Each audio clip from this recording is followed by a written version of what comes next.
Hello, world of Warner. Hello, Warner World. Hello, Gina. Hello, Rachel. Where's Gina? Where in the world is Gina this week? Birmingham, Alabama. You made Birmingham look exciting and fun. It is here. It's like God's country. I'm a little ways outside of downtown at one of our clients' annual conference, and this is one of their properties, which is a Renaissance and resort. It's so beautiful. Clearly. It's so beautiful.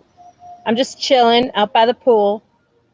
Well, I'm so happy you could join us for our quickie tips this week. Even though you're jet setting. Someone's got to go to Alabama. Yeah, right? Might as well be me. So what you got for us? So here is a quickie tip for the week, which is kind of a theme right now for the week. And maybe it's because I wrote this blog post, and I also put it in another Facebook group, Great Sales Leaders. And it's about asking for help and taking a different approach in a sales conversation we talked about this with Jerry Akoff as well, and he's got some different approaches, which is going to be coming up in a few weeks on episode 22, but asking for help. And people like to help, and people, it disarms them. And when they help you, they feel good about it. And then there's great reciprocation between the two. And I got this from all the traveling I've been doing with the broken wrist and whatnot, and having to ask people for help. This is my first trip where I didn't have to ask for help. I'm off restrictions. And I was like, wait a second, but I was meeting so many people. I'm going to pretend I still have a broken wrist and keep asking for help. For help. Yeah. So I was supposed to have a meeting with another client this morning in Birmingham that we've done some work with before, but haven't in a while. So is going back to my list to get repeat business. And we were supposed to have a meeting. I got up at 3 a.m. to fly to Birmingham for a 9:30 meeting. He had to cancel. I was like, what? I could have been sleeping. So I said, can we please at least get on the phone and catch up? Which he said yes to. So we're both in different parts of Birmingham, got on the phone, and I kind of framed a question for him that was, hey, I have this idea that I think you're into, for franchises, they could use some sales training to kind of balance their operations and skill sets that they have as independent franchise owners. I'm trying to figure out the best way to approach it. So I wasn't asking him for business. I was asking for his advice. And by the end of the call, he said, I'd like to see your ideas for us. Et voila. Et voila. There you go. So just think about how can you ask people for help, because I really did want his opinion on how I could frame things and disarm the prospect. Yeah, you never know. And honestly, it never hurts to ask. The worst thing that'll happen is somebody might say no to you. I made an ask this morning of someone to help me with a project. And I was like, I just was sitting there and I'm like, I'm just going to ask. And he was very open to further discussing it. So you just never know. You never know. Never know. So what do you got? So to be perfectly transparent, I am done now with for Q1 wedding and honeymoon. And right. And I was actually talking to I love you, but I'm happy. Right. I was talking to a girl this morning, and she's like, yeah, there's it's a real thing that there's like a letdown for brides after the wedding and everything is over. And I was like, you know what? I'm glad you said that, because I'm not struggling, but I'm kind of have a little bit, it's a legit feeling of letdown, probably because I'm not still in Paris. But you have this whole, I had this direction of everything that I was doing to get to this deadline.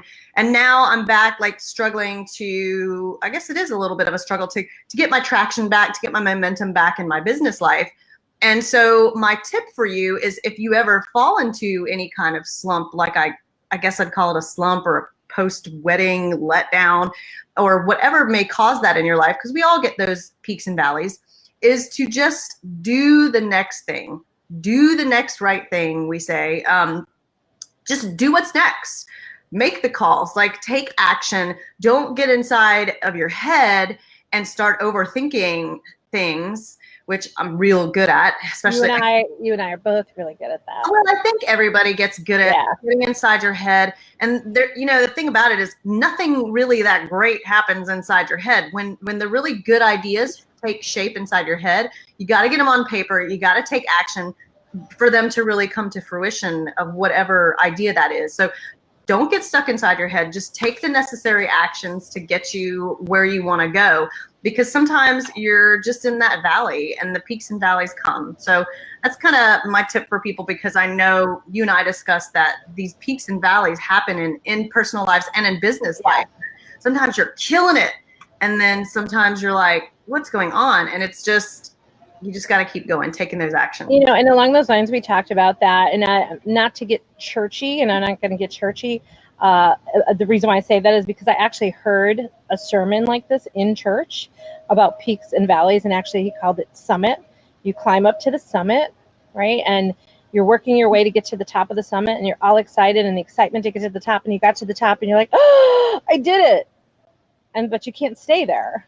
And so the only place to go is down into the valley. Then you go into that valley and you're depressed because you're looking back up at where you were and you're depressed about it. And kind of the sermon was, take the moment in the valley to rest, because you got another summit to go to. So don't look back at the previous summit, look forward to the next summit, rest, and then make the next journey. It makes so much sense. Totally. And on the flip side of that, another person that I was speaking to who was talking about these peaks and valleys, don't get stuck in the valley and start decorating the valley so that it's a comfortable place to live. She drew this little diagram of the peaks and valleys. And she said, when I get stuck in the valley, then I'll just decorate so that it's a comfortable place to stay. Yeah. Flew by.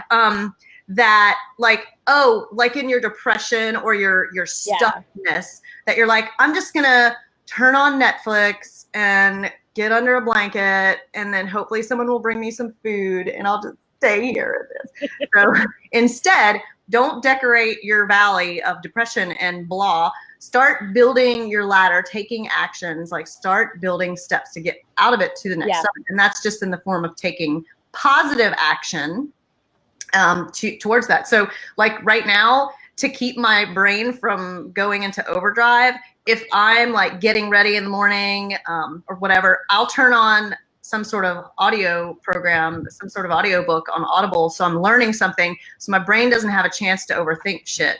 I just like get my action plan going and continuous positive input so that my little negative brain doesn't take over.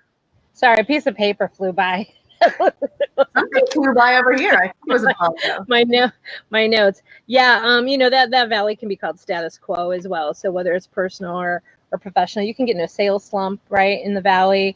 As you were talking about decorating, I was thinking about some of the things going on in my personal life right now, and I realized that I have been decorating for a long time. It's time to move on to the next summit. That's a whole nother Stop topic. digging your hole. Start building your ladder. Exactly. So quickly, because now my Mac is telling me that I'm about to die. So oh gosh. But really quickly, who's coming up tomorrow on our podcast? Okay, so this week, I'm going to let you do it because I butcher her name every time.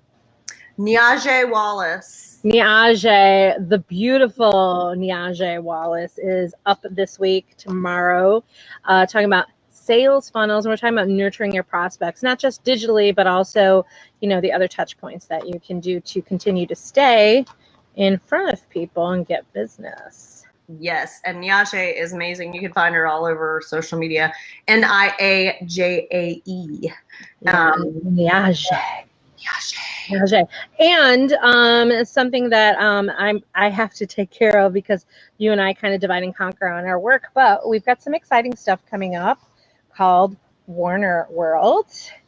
And next week, this is just a reminder for everybody that Monday through Friday, catch Rachel and I at 1:00 Eastern on in our group on our page. We'll do another Facebook Live every day. We're gonna bring you some content, some reflections from previous episodes, Monday through Friday, 1 o'clock for about 20 minutes. So check that out. Don't miss that. And we'll tell you more about Warner World and how you can be a part of it.